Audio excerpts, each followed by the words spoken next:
নমস্কার বন্ধুরা, আজ আমি তোমাদের নিয়ে চলেছি এমন এক জায়গায় যেখানে সূর্য যেন প্রথম আলো ফেলতে আসে, যেখানে ঢেউয়ের শব্দে জেগে ওঠে প্রকৃতির। ওড়িশার বিখ্যাত চন্দ্রভাগা বিচে।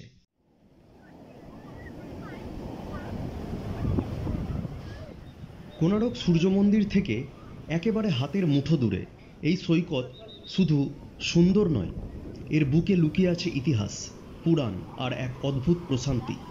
চলো দেখি এই চন্দ্রভাগার গল্পটা কেমন।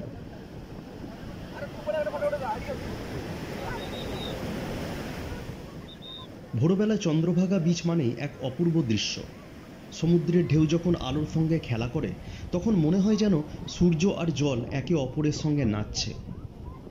অনেকে বলে ভারতবর্ষের মধ্যে চন্দ্রভাগার সূর্যোদয় সবচেয়ে বেশি সুন্দর। এখানে দাঁড়িয়ে সেই মুহূর্তটা দেখলে বোঝা যায় প্রকৃতি কতটা জীবন্ত, কতটা দেবী রূপা। চন্দ্রভাগা নামটার পেছনে এক হৃদয় বিদারক কাহিনী আছে। পুরাণ মতে সূর্যদেবের কন্যা ছিলেন চন্দ্রভাগা। তার সৌন্দর্য এতটাই অসাধারণ ছিল যে নিজ পিতা সূর্যও তার প্রতি আকৃষ্ট হন।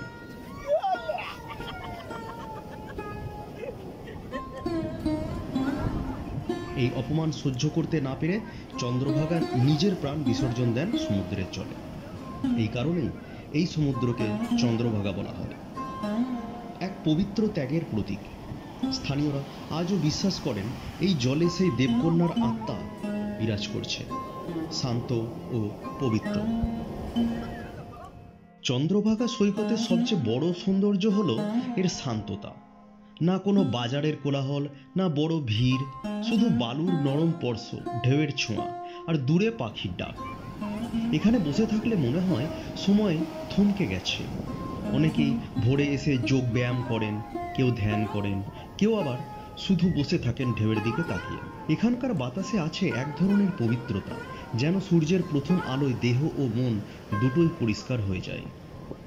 সূর্যোদয় দেখতে চাইলে সকাল 5টার মধ্যে রওনা দিন।